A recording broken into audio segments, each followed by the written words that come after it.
How good is the low-level captain in The Lord of the Rings Online after their class revamp that came out, well, a few months ago? I haven't really played the captain much at low levels at least since the revamp, so I'm really curious how this character will perform in the Great Barrow and this LOTRO challenge.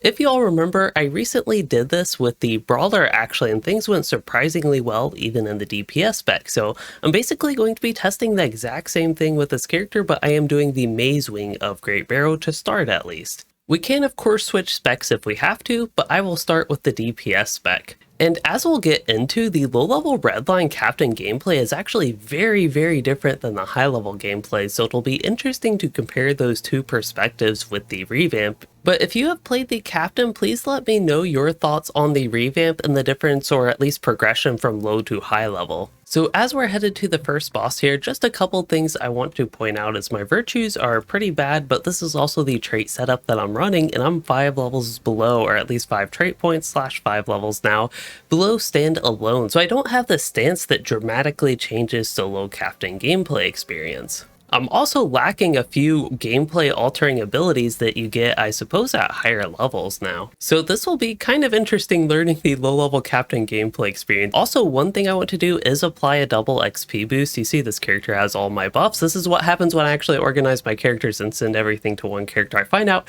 how many things I actually have, but I want to use a double XP booster here because I want to get this character to level 25 within about 24 hours from recording this video. Okay, so now that we're getting to the first boss room, I do actually want to be a little bit careful in my pulls. And also of note, I do have my archer out. I believe that would probably be the best pet at this level because if I buff my damage, that's probably not going to do much because I probably don't do a whole ton of damage on my own. And then if I got like the defensive ones or the power ones, probably also wouldn't contribute too much.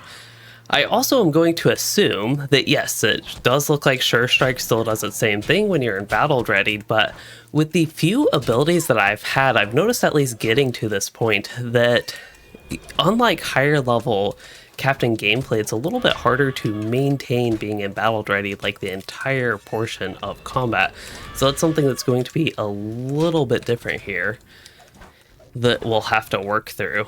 But yeah, at this point, we kind of are limited by our cooldowns. We can't always spam an ability, which isn't necessarily a problem, but it is something that is indeed different than higher level captain gameplay.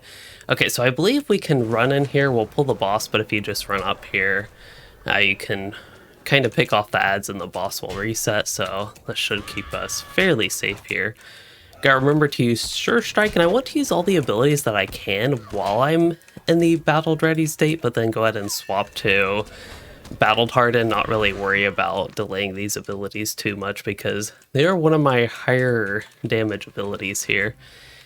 Okay, and then there is technically one more Ancient Barrow White. I wouldn't mind going ahead and pulling them off separate. Make sure I stay buffed. I believe that has a minute cooldown. I'm still used to it being a toggle after all these years, to be honest, or all these months. Also, I should give my Archer Blade Brother. While I don't have too much that interacts with that at this point, it is still helpful, of course.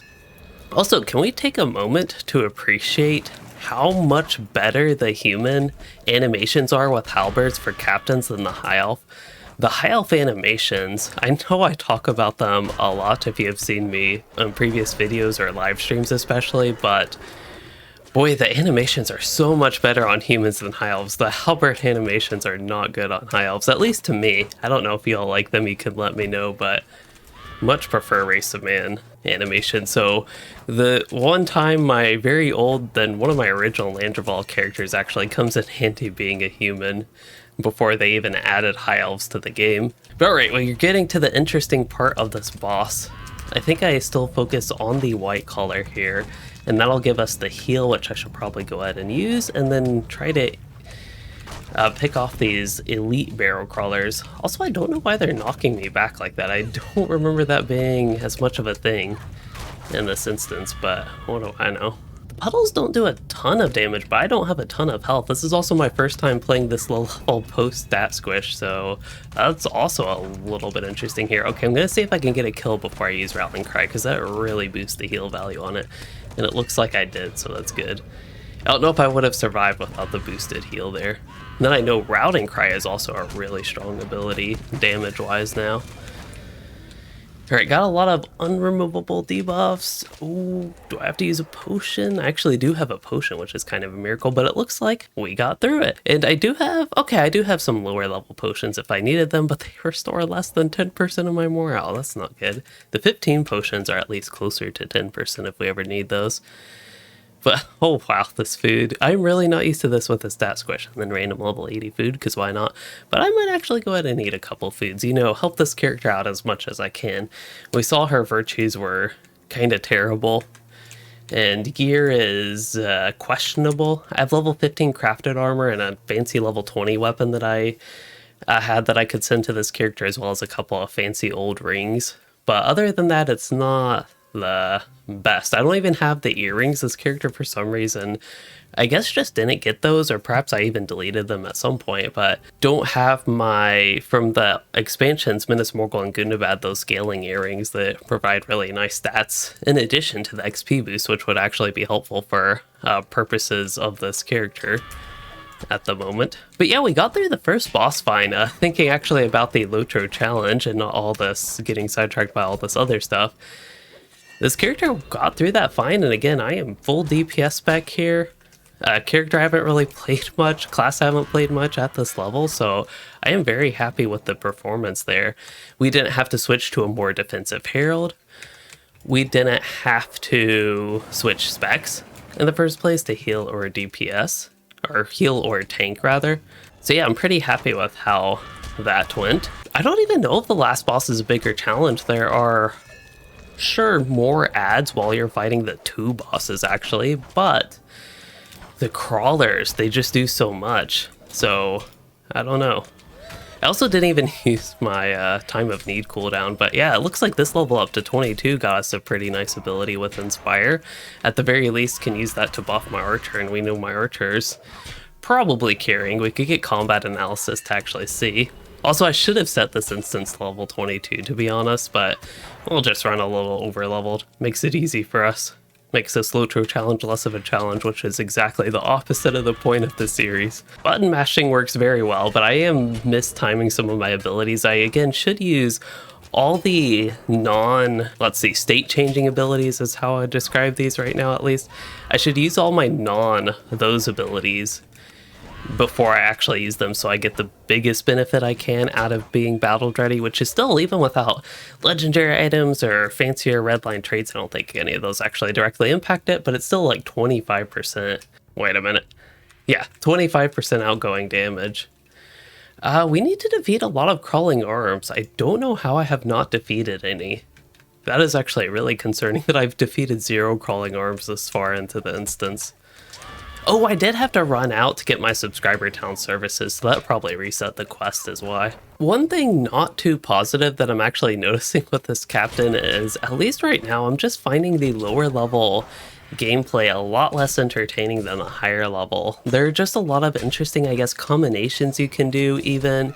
You have like the cutting tack into Grave Wound into Shadow's Lament, AoE damage over time combination. You also have maintaining the states, and there's basically none of that at low level, which isn't necessarily a bad thing, but having started the Captain revamp gameplay from the high level perspective, that's like all the tools and different things I just had to do in combat that I kind of don't have to do anymore. And I don't know, it might be a challenge, pun unintended there, to get through low level Captain gameplay and actually get it to a point where it's, say, a little bit more fun, because this is sort of button mashy. If I get into more dangerous situations, of course I have other things I can use, but it's kind of just button mashy now, and not too much optimization work that you need to do, and not too much variety. But once you get standalone, and even some other things like Grave Wound, I already have a trait for Grave Wound, but I don't even have the Grave Wound ability.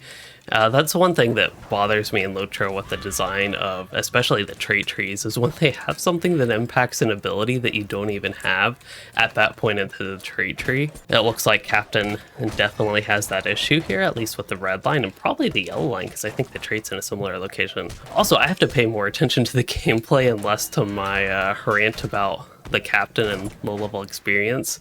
Okay, so good, we got the heal there. I'm probably going to have to use a potion at some point. Also, I really should use Telling Mark. That actually does stuff, like increases their incoming damage. Also, we even have like time of need. I need to be using this stuff. Okay, let's use the AoE here, then we're going to use Routing Cry, and then I'm going to use Time of Need, and that'll give me another defeat event, and that should give me a pretty decent heal. Also, let's maybe focus Garthale here. Let's see, I'm going to go ahead and get rid of my Battled Ready because I can get Battled Ready right again. That's the benefit of Time of Need. And then I'm going to push it. I'm actually going to use my AoE there and hope that kills the side mobs, and it did, and now I got my big Rowling Cry heal. Ooh-wee. That did get scary for a moment, but I'm glad there was some challenge, but wow, we blew through this really fast. So I could do Theater. That would be the next natural step after completing the first wing of Great Barrow solo, seeing if I can complete the second wing, but I want a little bit of variety. I feel like I've been running too much Great Barrow. I know this is a 3-man, and this shouldn't be too much of a challenge, but I'm kind of curious how fast maybe I can run the 3-man. Not necessarily if I can. Now, Erebor's Peak alone doesn't give the most XP because there's only one quest, and the big thing that gives you XP is going to be the quest with instances. But at this point, mob XP should be pretty decent if I really am actually looking to level up relatively fast. Now at this point, I would consider this character okay level because specifically I'm going to try to run Fornost with my kin if I am able to. I could potentially turn that into a video but won't be able to stream it. But anyway, the whole point here is that, yeah, I want to level up, and perhaps just trying something different with Erebor's Peak would be okay, and the mob XP here should at least be plentiful. I don't know if there's much reason for me to do big AoE chain pulls. Would be ideal, but this character just really doesn't have much AoE at this point.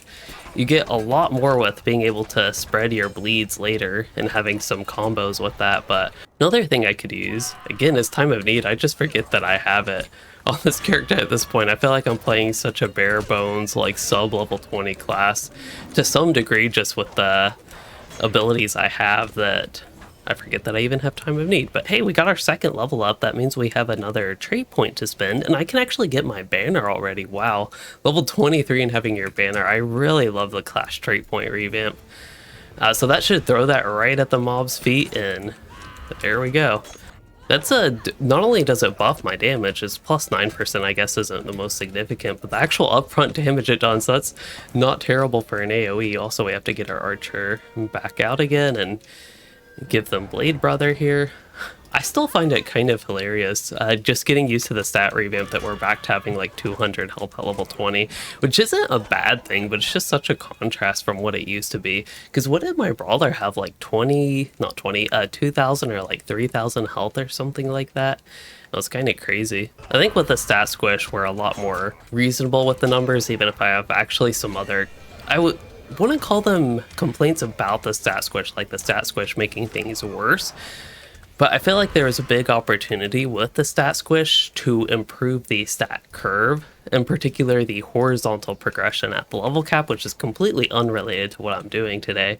But just thinking about it, I really feel like there is an opportunity to not have such huge scaling within a level cap, is what I mean by horizontal progression. I know I've seen people use the term horizontal and vertical progression for that matter differently, but basically what I'm talking about is within the specific level cap. So at level 140, the difference between a fresh 140 and a maxed out 140 is perhaps a little bit less than it used to be in my very limited playtime actually with the stat squish and actively testing things, but there's still a huge gap. Like, I believe stats were between a somewhat fresh 140 and a fairly well geared 140, but definitely nowhere near maxed 140. It was about 3 times the stats on the better geared one, which is kind of crazy. And I don't know, I just have felt like, especially lately, LOTRO has had a pretty big issue with stats going way up within a level cap, which reminds me of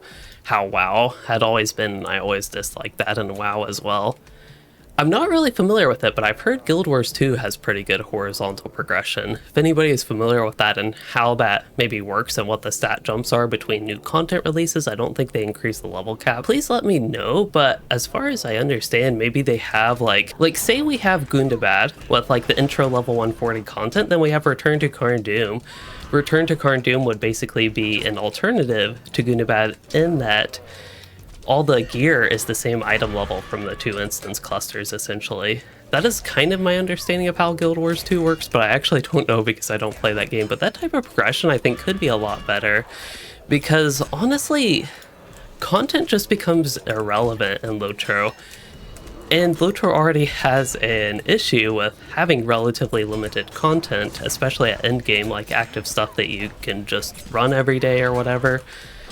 There's already that issue, and stuff not really being worth your time, because yeah, you can run the Goonabat instances and get you some Embers of Enchantment or whatever, but it's just not that high value. The amount of Embers of Enchantment you get are very little.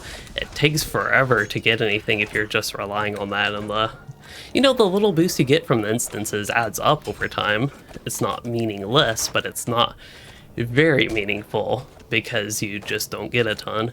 By the way, while this video is completely derailed and off topic, let me know if you actually enjoy these types of conversations, because I feel like, perhaps ironically, doing these videos and not doing them live stream, I feel like it's my opportunity to just hang out with y'all and chat about random LOTRO things, in addition to the actual LOTRO challenge content that's going on. But again, this one's not too challenging that we have with the captain here, so not too much to talk directly about the content right now. But yeah, I don't know, I just like talking about random LOTRO things, and making those topics like the stat curve one there into a proper video is just a whole lot of work and takes a lot of time that I don't necessarily always have nowadays. As much as I'd like to have very, say, higher production quality videos on topics like that, and commentary that isn't just made up completely on the spot and actually written out and maybe makes a little bit more sense than I can do while playing LOTRO here. Well, I would love to have that. It takes a lot of time. I don't always have the time to invest to make a lot of videos like that. All the videos that I do make like that, I do try to actually make high quality and invest the time, but it just means I can't make a high quantity of them. So yeah, being able to just share random thoughts that don't quite make their way into a video with videos like this that are unrelated with LOTRO Challenge, I like that opportunity, basically. Ooh, lag. I had a lot of lag when recording the gameplay for the intro of this video, because I actually changed the way I do these videos recently, in that I do my intro commentary actually separate. I don't do that live.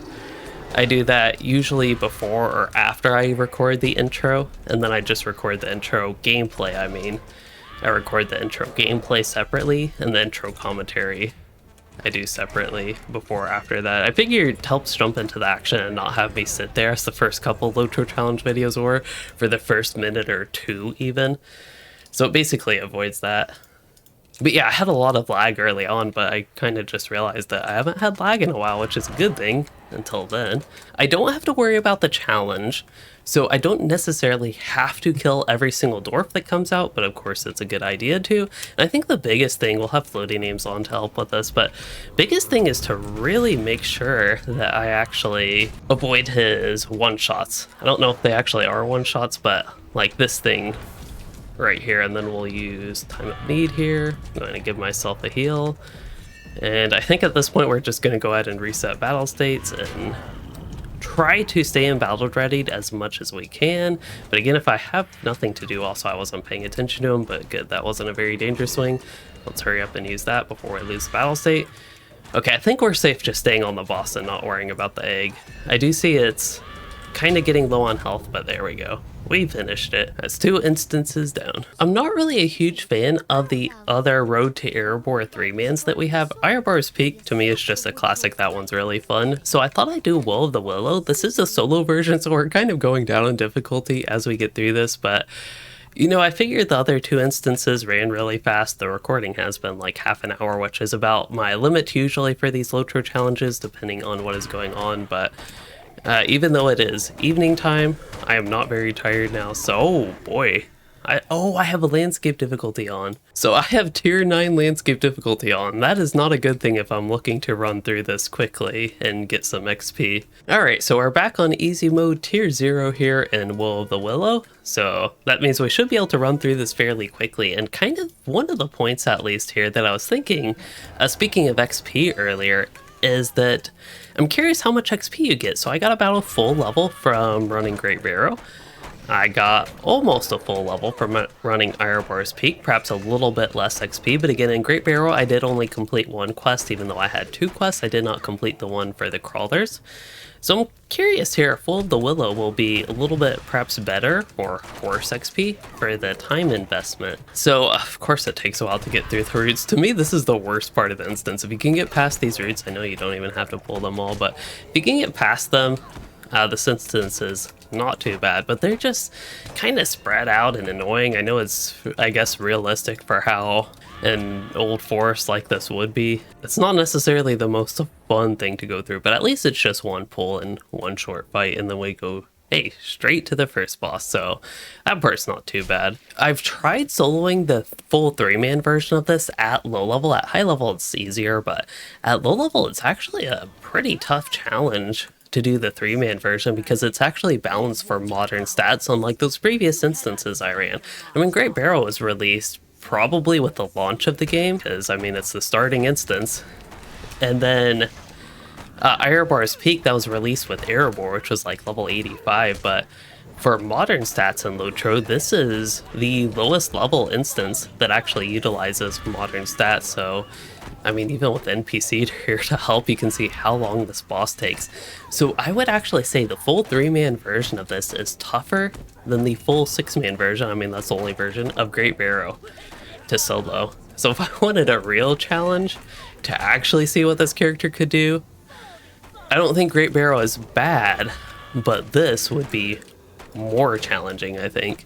Of course, running the solo version, you have Marigold Boffin here, who is absolutely OP, in part because, well, that's the Babbled Harden buff, but yeah, they give this one minus 15% incoming damage, and then times 1.5 outgoing damage, and maybe she doesn't have a huge heal, but I know a lot of NPCs in instances like this, they have a huge heal to help you. But yeah, this fight just takes a while. I mean, it's realistic for a boss fight, but I'm kind of sitting here getting tired of this fight because I'm like, well, is it ever gonna go on? But it's realistic for a boss fight, but this actually goes back to the captain a little bit more specific with the class that I'm playing is, again, I just don't have this much to make the gameplay very interesting to me at this level. It doesn't help that it's late at night and I am finally getting a little bit tired, but yeah, it's really getting button mashy at this point. I mean, I'm trying to actually do stuff in a good order, but don't know how well that's actually working out here.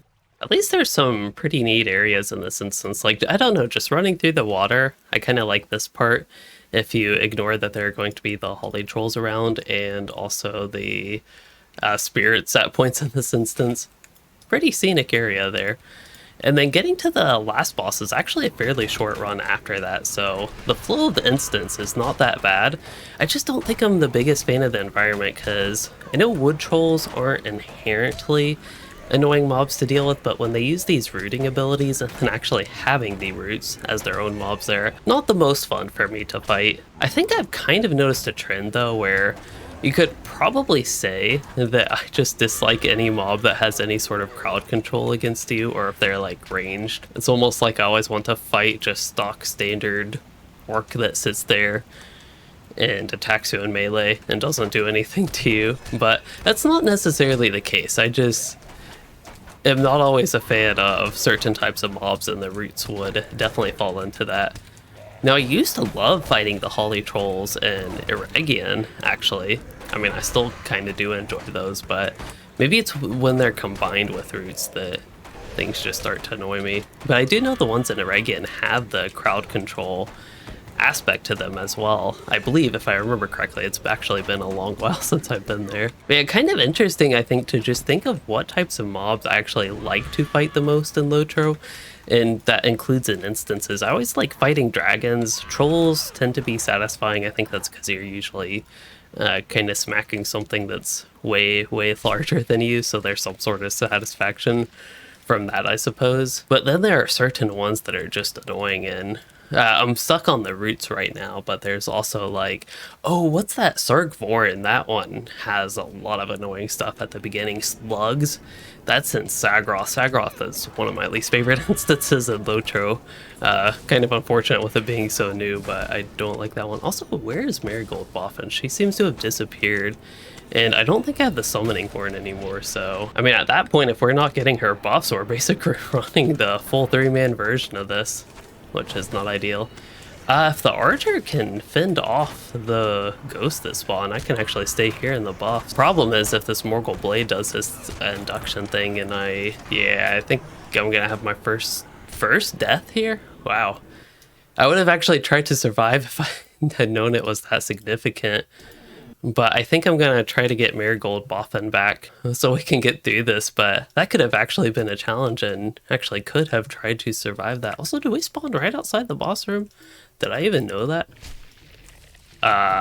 Definitely not. Because I thought this was outside the first boss, but then that made me think that we were right outside the boss room. We have roots on us, which are gonna cause problems if I don't deal with them, so we'll do that. Also, this is partially why I don't like the roots and fighting them, but also the roots that they give you. How long I was just stuck there, unable to do anything. And of course, it's made worse by being a melee class. Like, I just don't have pretty much any ranged options. Also, unless this last boss gives me a good chunk of XP and with finishing the quest, this one will definitely be, I think, the worst in terms of XP and the worst in terms of the XP rate, so like XP per hour if you wanted. Great Barrow wasn't too bad. That one was, of course, a little bit slower than Erir's Peak. It was a little bit more difficult, 6-man instance, so they had like 6-man health for the mobs. And Erir's Peak, they had 3-man health, so it took a little bit longer to get through. Also had to be a little bit more defensive with my stuff. I think I'll actually give Marigold Blade Brother.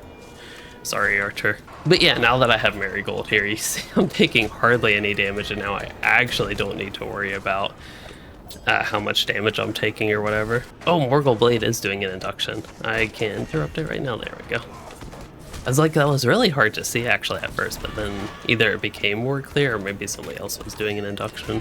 But yeah, if you want to give your character a little bit of a challenge and maybe you're just looking for something different to do if you're tired of questing and don't necessarily want to run missions or even skirmishes. Oh, I think it's my archer that was causing that induction ring. But anyway, if you are looking for something different, maybe not necessarily Woe of the Willow if you want to go fast, but I think sometimes just trying to solo dungeons in Lotro can be good for that, and it doesn't necessarily take a long time. So you can get some decent XP as just something to run again if you don't want to run missions. Like, I've run so many missions lately, I feel like I am kind of tired of them at this point. Anyway, we got level 24, which I think is good enough for Foremost. Of course, I can't launch it on my own, and I'll have to rely on others for that, but I think I am...